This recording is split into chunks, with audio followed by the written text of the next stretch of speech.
یہی بیماری سب سے زیادہ شدید اور مکروہ ترین شکل میں حضرت عیسیٰ علیہ السلام کے پیرووں میں پیدا ہوئی۔ ایک محدود پیمانے پر یہودیوں میں بھی ایک دور میں یہ بیماری پیدا ہوئی، انہوں نے حضرت عزیر علیہ السلام کو خدا کا بیٹا قرار دیا۔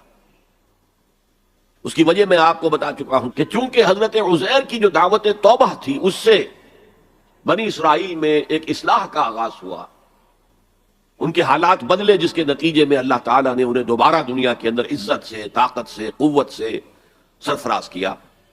تو اس لیے حضرت عزیر کے بارے میں ان کے ہاں ظاہر بات ہے کہ پھر عقیدت اور محبت جو ہے ہونی ہی چاہیے تھی، اور یہ عقیدت و محبت کا غلو ہی ہوتا ہے کہ جو پھر اللہ کے بندوں کو، نبیوں کو، رسولوں کو، اولیاء اللہ کو اللہ کی اولاد یا اللہ کے اور طرح کے رشتہ دار قرار دے دیتا۔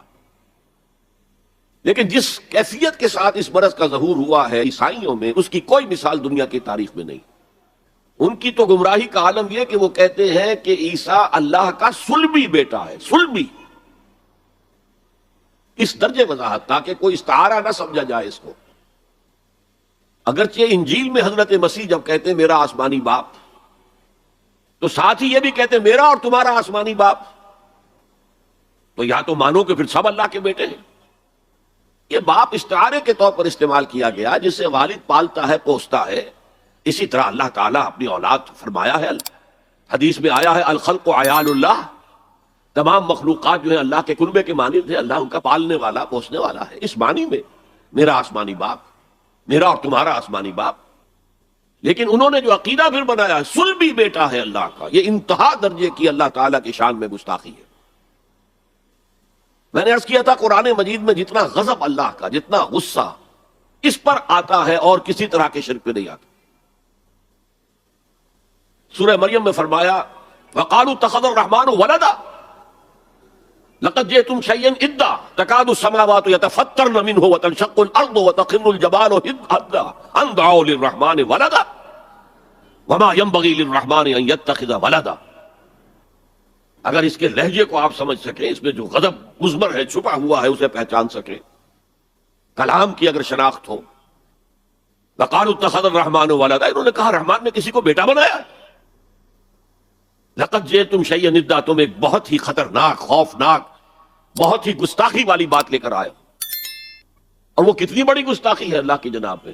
تَكَادُ السَّمَاوَاتُ يَتَفَطَّرْنَ مِنْهُ، اس گستاخی کی وجہ سے آسمان پھٹ پڑنے کو ہے، وَتَنشَقُّ الْأَرْضُ، اور زمین شق ہو جانے کو ہے، وَتَخِرُّ الْجِبَالُ هَدًّا، اور پہاڑ جو ہے وہ دھماکے کے ساتھ گر جانے کو ہے۔ أَن دَعَوْا لِلرَّحْمَنِ وَلَدًا، کہ ان بدبختوں نے اللہ کے لیے، رحمان کے لیے کسی کو بیٹا بنایا ہے۔ وَمَا يَنبَغِي لِلرَّحْمَنِ أَن يَتَّخِذَ وَلَدًا، اور اللہ کی شان کے شایان ہی نہیں ہے، رحمان کی شان کے شایان ہی نہیں ہے کہ وہ کسی کو اولاد بنائے۔ یہ بڑا باریک نکتہ ہے۔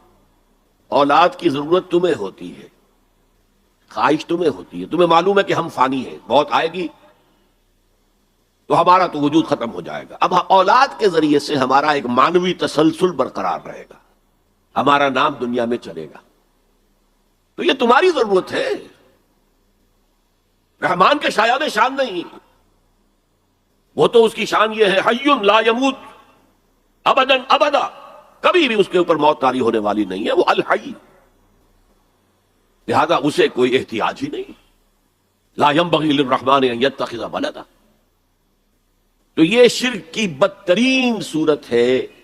اور جیسا کہ میں نے عرض کیا، جو ستم ظریفی والی بات ہے وہ یہ ہے کہ یہ حضرت ابراہیم کے پیروکاروں کے اندر وہ دعویٰ تو یہی کرتے تھے، ہم دین حنیفی پر ہیں، ابراہیم کے دین پر ہیں، اور پھر ایک محدود درجے میں یہودیوں کے ہاں، حضرت موسیٰ کی امت میں، اور شدید ترین اور مکروہ ترین صورت میں عیسائیوں کے ہاں، جنہوں نے حضرت عیسیٰ کو خدا کا بیٹا بنا دیا۔ یہ شکل ظاہر ہوئی۔